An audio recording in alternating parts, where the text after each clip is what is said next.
Judges chapter 12.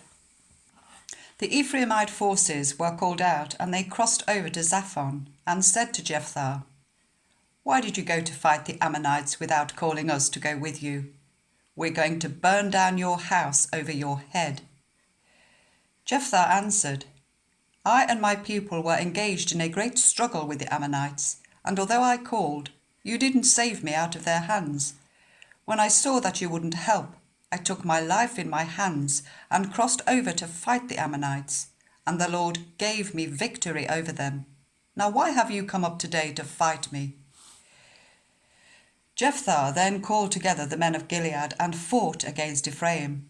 The Gileadites struck them down, because the Ephraimites had said, "You Gileadites are renegades from Ephraim and Manasseh."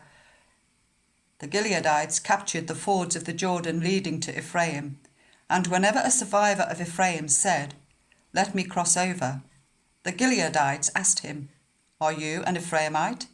If he replied, "No," they said, "All right, say Shibboleth."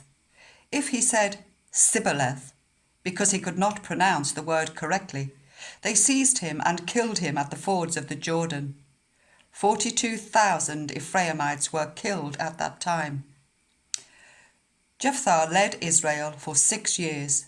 Then Jepthah the Gileadite died and was buried in a town in Gilead. After him, Ibzan of Bethlehem led Israel. He had 30 sons and 30 daughters. He gave his daughters away in marriage to those outside his clan, and for his sons he brought in 30 young women as wives from outside his clan. Ibzan led Israel for 7 years.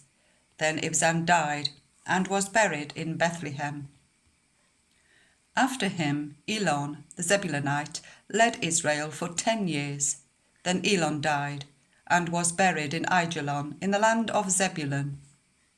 After him, Abdon son of Hillel from Pirathon led Israel. He had 40 sons and 30 grandsons who rode on 70 donkeys. He led Israel for 8 years. Then Abdon son of Hillel died and was buried at Pirathon in Ephraim, in the hill country of the Amalekites.